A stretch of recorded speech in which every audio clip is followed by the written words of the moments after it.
Hello everyone, welcome to my channel. आज हम जानेंगे हमारे पास्ट के बारे में। तो चलिए शुरू करते हैं हमारा आज का topic, what, where, how and when. Our past, हमारे अतीत यहाँ पे इसलिए बोला गया है क्योंकि सिर्फ एक पर्सन का तो पास्ट नहीं हो सकता ना। पास्ट में भी, हमारी हिस्ट्री में भी कोई एक पर्सन तो एग्जिस्ट नहीं करता होगा, काफ़ी सारे लोग एग्जिस्ट करते होंगे, तो जिनका डिफरेंट डिफरेंट पास्ट में एक्सपीरियंस रहा होगा, उसके बारे में जो हमने जानने की कोशिश करी है, इसलिए हमने यहाँ पे हमारे पास्ट बोला गया है, हमारे अतीत बोला है। ठीक है। अब बीसी और एडी क्या है? बीसी का मतलब है बिफोर क्राइस्ट। बिफोर क्राइस्ट उस टाइम पीरियड के लिए यूज होता है जब क्रिश्चियनिटी एग्जिस्ट नहीं करती थी। For example 320 BC, 512 BC. Before Christ को BCE means before common era भी बोला जाता है। AD, AD is anno Domini, जिस इज अ लैटिन वर्ड जिसका मतलब है the year of the lord. इस टाइम तक क्रिश्चियनिटी आ चुकी थी, इसलिए इसको the year of the lord बोला जाता है। एडी को भी हम नंबर्स के साथ लिखते हैं। फॉर एग्जाम्पल एडी, बट ये एडी आगे होता है नंबर से, और जो बीसी है वो नंबर्स के बाद आता है। ये डिफरेंस है एडी और बीसी में।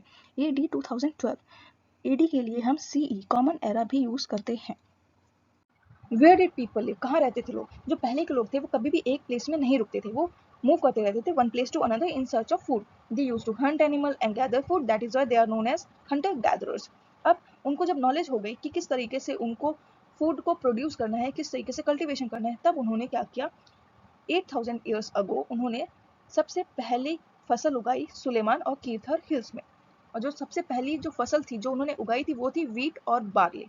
अब जब फसल उग गई, खाना मिल गया एक ही जगह पे, तो वो उनको मूव करने की जरूरत ही नहीं है, तो इसीलिए उन्होंने सबसे पहले रहने के लिए जो जगह थी वो थी नर्मदा रिवर के पास, उसके बैंक में, नर्मदा रिवर के निकट लोगों ने नर्मदा रिवर के पास रहना शुरू कर दिया था, क्योंकि अब उनके पास खाना था, उनको कहीं भटकने की जरूरत नहीं थी। अब धीरे धीरे उन्होंने पशुपालन भी शुरू कर दिया। उन्होंने सबसे पहले शीप और गोट को पाला, एंड धीरे धीरे क्या हुआ, एग्रीकल्चर और ज़्यादा डेवलप हो चुका था। वो सबसे पहले जो एग्रीकल्चर डेवलप्ड एरियाज थे वो थे गारो हिल और विंध्या माउंटेन्स। विंध्या माउंटेन्स वो प्लेस है जहाँ पे सबसे पहली बार चावल उगाए गए थे।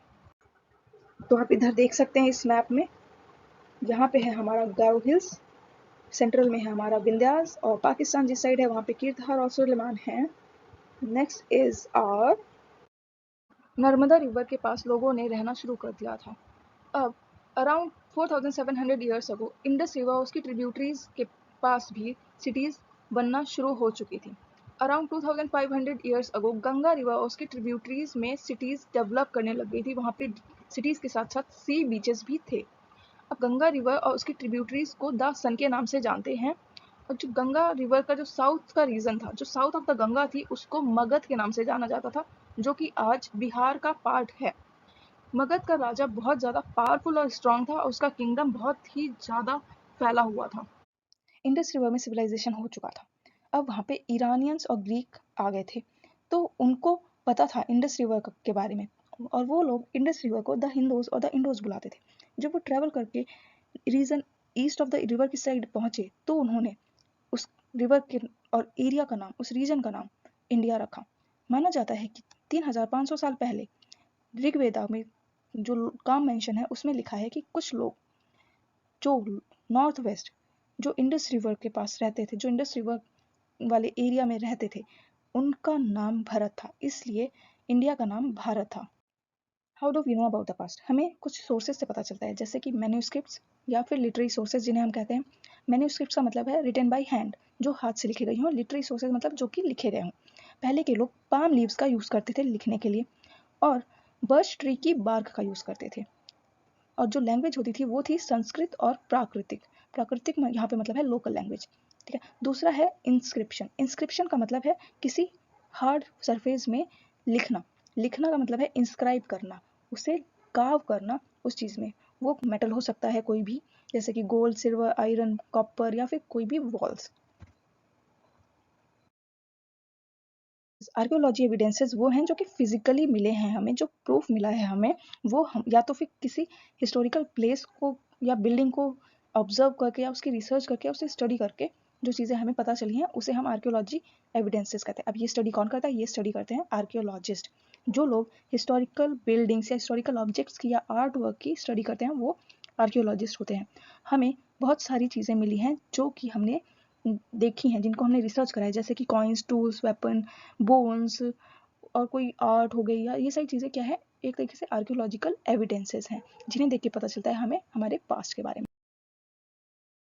To growing food, the earliest people why were they on move, क्यों मूव करते थे इतना? हंटर गैदरर्स कहते थे क्योंकि वो एनिमल्स को हंट करते थे, फूड गैदर करते थे, ठीक है। वो मूव करते थे वन प्लेस टू अनदर क्योंकि अगर वो लॉन्ग टाइम तक एक ही प्लेस में रहेंगे तो जो रिसोर्सेज मिल रहे हैं लाइक प्लांट और एनिमल, वो कंज्यूम कर लेंगे, वो खत्म हो जाएंगे वहाँ पे, तो उनके पास खाने के लिए कुछ नहीं रहेगा। So that they had to move from one place to another to find और टू सर्च फूड। तो खाना ढूंढने के लिए वो वन प्लेस टू अनदर जाते रहते थे। पीरियड को 3 पार्ट्स में डिवाइड किया गया है, palaeolithic age, mesolithic age, neolithic as.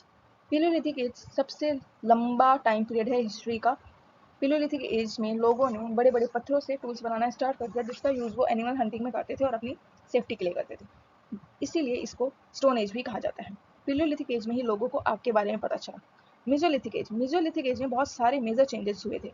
लोगों ने छोटे छोटे टूल्स का यूज करना स्टार्ट कर दिया था, जिन्हें वो माइक्रोलेथ्स कहते थे। बट इसका मतलब ये नहीं कि वो बड़े स्टोन्स वाले जो टूल्स थे उनको यूज़ नहीं करते थे, वो उनको भी यूज़ करते थे, बट माइक्रोलिथ्स आ चुके थे, छोटे छोटे टूल्स आ चुके थे जो कि कंफर्टेबली होल्ड किए जा सकते थे।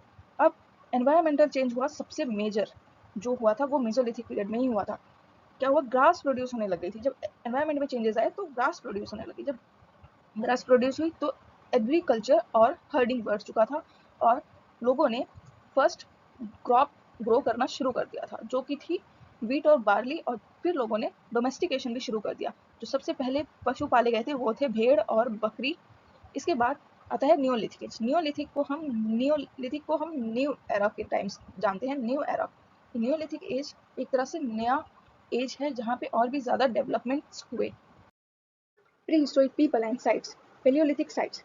सबसे पुरानी साइट जो है वो है भीमबेटका, जो कि मध्य प्रदेश में है, जहाँ पे नेचुरल केव्स थी, जहाँ पे लोग रहते थे, जहाँ पे रॉक शेल्टर्स थे, वो भीमबेटका है मध्य प्रदेश में, जो कि उनको बचाता था रेन, हीट और विंड से, ठीक है। ये नर्मदा नदी के पास में है।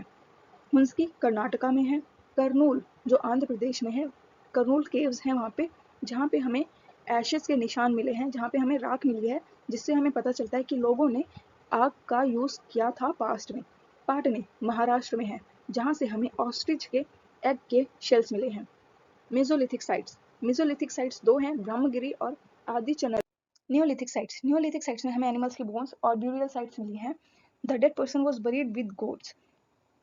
मेहरगढ़ में हमें रेक्टेंगुलर हाउसेज और स्क्वायर हाउसेज मिले हैं, जिसमें 4 कंपार्टमेंट्स होते हैं जिनको यूज़ कर सकते हैं एज अ स्टोरेज भी। बुरजहम जो कि कश्मीर में है, वहाँ पे लोगों ने पिट हाउसेज बनाए हुए हैं, लाइक ज़मीन के अंदर गड्ढा करके, और जिनकी स्टेयर्स उनको अंदर लेके जाती थी। कोल्डिवा और महागढ़ में हमें राइसेस के डोमेस्टिकेशन के एविडेंस मिले हैं कि वहाँ पे कल्टीवेशन होता था राइस का, और वहाँ पशुपालन भी आता था। आई होप आपको आज का चैप्टर समझ आया होगा। Thank you.